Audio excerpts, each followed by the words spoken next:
नमस्कार जय हिंद दोस्तों, स्वागत है एक बार फिर से आपका आप यूट्यूब चैनल स्टडी नेट पर। दोस्तों, जैसा कि हमारे द्वारा कहा गया था कि कोई भी आमंत्रण संबंधी आदेश जारी किए जाते हैं, सही अपडेट के साथ ही सबसे पहले आप तक लेके आएंगे और पूरे यकीन के साथ कि सही अपडेट के साथ ही यहाँ पर सबसे पहले आप तक यह महत्वपूर्ण अपडेट्स दी जा रही है, क्योंकि आप बने हुए हैं स्टडी नेट्स के साथ। दोस्तों, जैसा कि यहाँ पर आप स्पष्ट हो पा रहे होंगे, लोक शिक्षण संचालय की ओर से 2/7/2024 की स्थिति में महत्वपूर्ण रूप से आदेश जारी किए गए हैं, जो कि पोर्टल पर अभी तत्काल की स्थिति में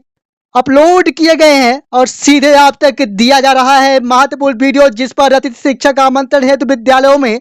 पूर्व तैयार पैनल के आवेदनों की जानकारी जेएफएमएस पोर्टल पर दर्ज करने विषयक, यानी जो पहले से आवेदन दर्ज है पैनल क्रम पर, उन्हें व्यवस्थित किए जाने के लिए महत्वपूर्ण रूप से आदेश जारी किया गया है। क्या इस आदेश में लिखा गया है, इसके बारे में देखें तो विषयांतर्गत शैक्षिक सत्र 2023-24 में शाला प्रभारियों द्वारा अतिथि शिक्षक आमंत्रण हेतु विद्यालय स्तर पर पूर्व से तैयार आवेदकों की जिस मेरिट सूची से अतिथि शिक्षकों को आमंत्रित किया गया हो, विद्यालय स्तर पर तैयार समस्त पैनल बार मेरिट सूची की जानकारी को जेएफएमएस पोर्टल पर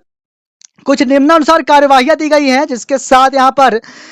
पोर्टल पर फीड किया जाना है। कहना यह है कि पूर्व से जो पंजीकृत आवेदक हैं, जो पहले से सेवारत आवेदक हैं, उन सभी के लिए महत्वपूर्ण रूप से आदेश जारी किए गए हैं और उन सभी की जानकारी ऑनलाइन की जा रही है। फीड संबंधी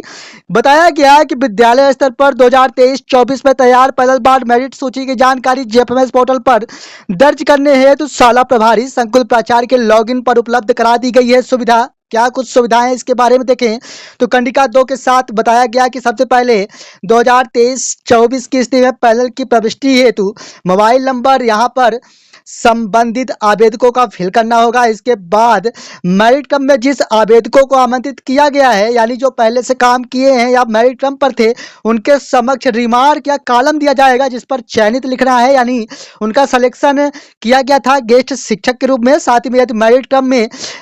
चयन नहीं किया गया है तो प्रत्येक अभ्यर्थियों के समक्ष उसका कारण अंकित करेंगे कि मेरिट क्रम कम था कि क्या था कि उनका चयन नहीं किया गया। साथ ही में तीसरे कॉलम में क्या कुछ स्थितियां स्पष्ट की गई हैं कि यदि पैनल की जानकारी प्रविष्टि करते समय किसी आवेदक का मोबाइल नंबर प्रविष्ट करने पर record not doubt of found प्रदर्शित होता है, तो इसका तात्पर्य है कि संबंधित आवेदकों द्वारा अपना यूजर नेम यानी मोबाइल नंबर परिवर्तित करा लिया गया है। शाला प्रभारी या संकुल प्राचार्य संबंधित आवेदक से उसका वर्तमान में स्कोर कार्ड में दर्ज मोबाइल नंबर प्राप्त कर उसका नंबर से पोर्टल पर प्रविष्टि करेंगे। कहना यह है कि यहाँ पर पोर्टल पर प्रविष्टि की जानी है जो भी स्कोर कार्ड संबंधी मोबाइल नंबर है और उन्होंने किसी भी शाला में अपना पैनल क्रम पर नाम जुड़वाया है, आवेदन किया था, उन सभी का। साथ ही में विद्यालय बार विषय बार पैनल सत्र 2023-24 की जानकारी को शाला प्रभारी या संकुल प्राचार्य 5 जुलाई 2024 तक यह कार्य पूर्ण किया जाना है पोर्टल संबंधी। और साथ ही में यहाँ पर बताया गया कि संकुल अंतर्गत समस्त शालाओं की अंतिम रूप से प्रविष्टि कराने का दायित्व संकुल प्राचार्य का होगा। इस प्रकार से स्थितियां स्पष्ट की गई है और जिसे 6 जुलाई 2024 तक अनिवार्य रूप से यहाँ पर प्रविष्टि की जानी है पोर्टल संबंधी। जिला शिक्षा अधिकारी यहाँ पर सुनिश्चित करेंगे कि यहाँ पर सभी का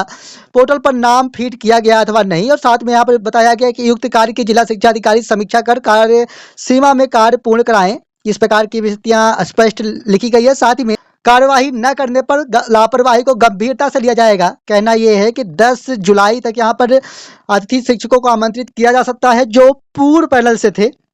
यानी जो कार्यरत थे। इसी के साथ यहाँ पर देखें और क्या स्थितियां स्पष्ट की गई हैं इसके बारे में, तो जैसा कि यहाँ पर आप स्पष्ट हो पा रहे होंगे कि सबसे पहले स्कोर कार्ड मैनेजमेंट पर जाना होगा संकुल प्राचार्य की आईडी व पासवर्ड से। इसके बाद यहाँ पर जैसा कि बताया गया है कि add merit list of guest teacher की मेरिट लिस्ट में यहाँ पर डाइस कोड फिल करना है और इसके बाद कैप्चा कोड फिल करना होगा। इसके बाद यहाँ पर आप स्पष्ट हो पा रहे होंगे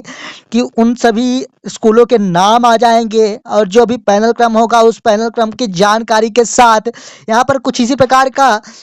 चिन्हांकन कार्य किया जाना है। इसके पहले भी यह चिन्हांकन कार्य कराया गया था और यहाँ पर मोबाइल नंबर अंकित किया जाना है और यहाँ पर उनके नाम, date of birth, father name, score card और रिमार्क चयनित। यहाँ पर जो भी पहले कार्य किए हैं या जो भी मेरिट पर थे उन सभी को चयनित दर्शाना है और शेष का कारण यहाँ पर दिया जाना है। और इसके बाद और अगर मोबाइल नंबर किन्हीं ने परिवर्तित किया है तो यहाँ पर वार्निंग आ जाएगा नॉट डाटा फाउंड का। तो उनका मोबाइल नंबर जो भी सही हो उसे इसी प्रकार से ऐड करना है और दूसरा मोबाइल नंबर जो कि संबंधित स्कोर कार्ड में है उसे ऐड किया जाना है। तो फाइनली कहना यह है कि 5 जुलाई तक यहाँ पर यह महत्वपूर्ण रूप से कार्य किया जाना है। 6 जुलाई तक समीक्षा की जानी है समस्त कार्यों के लिए। पूर्व पैनल से जो भी आदित्य शिक्षक आमंत्रित किए गए थे पूरी संभावनाएं बन गई हैं कि उन्हें इस बार भी लिया जाएगा। बाकी क्या कुछ और भी बदलाव किए जाते हैं, क्योंकि यहाँ पर अब कार्यवाहियां प्रचलन में है तो और भी कुछ परिवर्तन संभव है, क्योंकि यहाँ पर अभी फिलहाल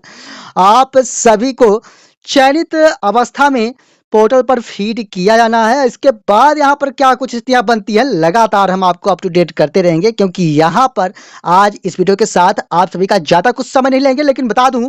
कि सही अपडेट के साथ ही वहाँ तक वीडियोस लेके आते हैं। इसलिए अगर आप पहली बार चैनल विजिट किए हैं चैनल को सब्सक्राइब जरूर करें, क्योंकि काफ़ी मेहनत के बाद सबसे पहले आप तक वीडियोस लाई जाती है। तब तक के लिए धन्यवाद।